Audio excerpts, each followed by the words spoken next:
με καλό παιδί, άριστος μαθητής, αρκεί με το δικό μου το ρυθμό να κουνηθείς.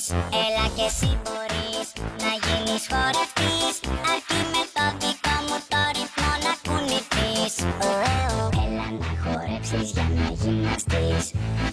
Κούνα, κούνα, κούνα, θα